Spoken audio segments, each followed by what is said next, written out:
Hey, what's going on, guys? Coming at you with another updated deck profile for the November 2015 ban list, and today I'll be showing you guys my Barrier Statue Stun deck. So I did make a few tweaks and changes here and there to the deck. I actually added in a new card that you guys may have seen with one of my previous videos from yesterday, which was the Clash Rebellion Special Edition opening there. Added that card in because it just fits in perfectly. Kind of tweaked around the side and extra a little bit. I feel like I've got a pretty consistent build here for what this deck wants to do. So starting off with the Barrier Statues, we still have the same lineup here. The 2 Water, 2 Earth, 2 Fire, and 2 Wind.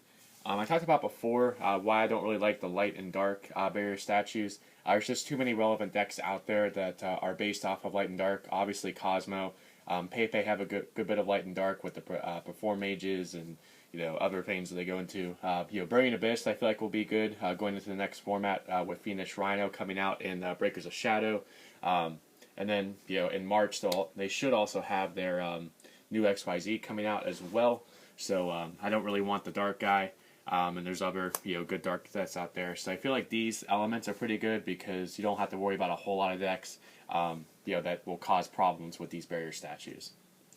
Then for the final monster, we of course had the free Fossil Dyna, which is basically everything that's great about these Barrier Statues all combined into one card. Also the ability to Raigeki your opponent's board of Special Summon monsters if you do need to with its flip effect. So that's it for monsters. For spells, we of course have the best card in the deck right here, the Free Moon Mirror Shield. It's just basically guarantees that you're able to beat over any monster with your small Barrier Statues or Fossil Dyna. It means that your guys can't be beat over in battle at all. And the fact that it can recycle itself easily to the top or bottom of the deck by paying a measly 500 life when it goes to the graveyard is just really good as well. So it means that once you draw one, you're really not, and say you lose that one, you're not really losing out on it for a long time. You can just put it back on the top of the deck and have it for next turn. Then for some consistency, we have the triple Pod Duality and triple Upstart Goblin. It's kind of hard to play a card like Upstart Goblin in a deck like this that does so little damage at a time. But considering that the whole purpose of this deck is trying to set up an unbreakable board that stops your opponent, you really need an extra draw power off Upstart, and you don't really mind that the game slows down like an extra turn if it means that you can get to that combo that may end up making your opponent rage quit anyway. Then we have the free Messenger piece. Finally did get my hands on the third one that I had lost, so I got all 3 of them here. This obviously doesn't affect any of your monsters since they're all below 1500, and just protects yours from being beat over by bigger monsters, just at the measly cost of 100 life points each turn. Then for the new edition, we have the 2 Pianissimo. This card obviously was made for Melodious if you kind of look at the artwork on it, but it works really well in here because it's a quick play spell, which means you can play it right when you draw it on your turn if your opponent tries to destroy one of your Barrier Statues or Fossil Dyna. Protects your monster from battle or card effect, from destruction by battle or card effect for the entire turn. And reducing the monster's attack down to 100 doesn't mean a whole lot, especially if it's equipped the Moon Mirror Shield, because it can still beat over other things. So Pianissimo overall is just a really good protection card in here. And even though I do have the free Dark Bribe, sometimes you do just need that little extra protection, and you need to make sure that you see it early enough. So that's why I did add these 2 in here. Then for one-ofs, we have the 1/1 apiece for more draw power and just stalls out the game as well. And then finally the 1 Raigeki. So now to wrap up the main deck with the traps. Starting off, as I said earlier, we have the triple Dark Bribe. This just can stop a whole bunch of things, any kind of spells or traps that can get rid of your monsters or get rid of your Messenger piece or any other back row that you have established. So Dark Bribe is really good for that. And giving your opponent a draw isn't really that big of a deal in a deck like this that just wants to control the game.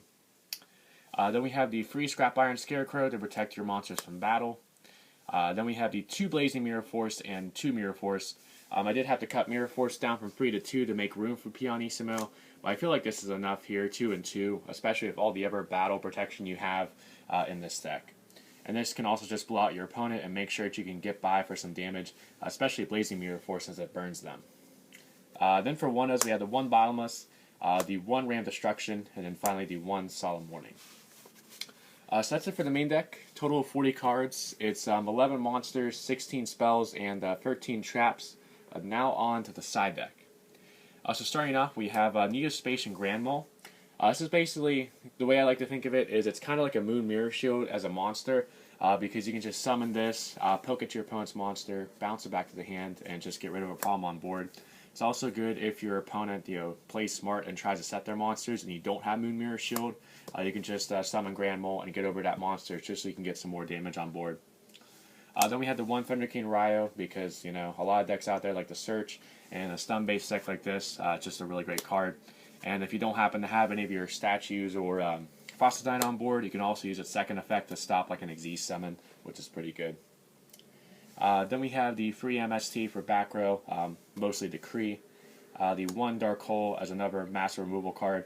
Mostly a card I would side in if I'm going second and my opponent can make a pretty big board. Then the one Dimensional Fissure to lock out the graveyard. The two Breakthrough Skill for effect negation. Two Chaos Trap Hole to stop Denko. The two Mind Crush, again to hinder those decks that like the Search.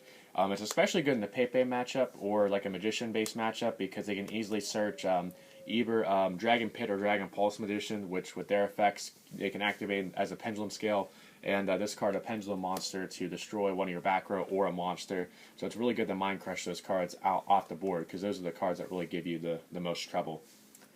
Then we have the one Macro and one Soul Drain for some more graveyard lockdown. So now to wrap it up with the extra deck, pretty much just rank 4 staples that you almost never go into, but it's still nice to have emergency plays just in case. We have Abyss Dweller, Karen Gorgon, Castel, Dark Rebellion, Diamond Dyer, Cowboy, Samurai, Gem Knight Pearl, 101, 103, Utopia, Black Ship, Rhapsody and Berserk, and finally the combo of Ptolemaeus and Diamond. So that is it for the updated version of this Barrier Statue Stun deck for the November 2015 ban list. I do hope you guys enjoyed it. Please remember to like, comment, and subscribe, and I'll catch you guys next time.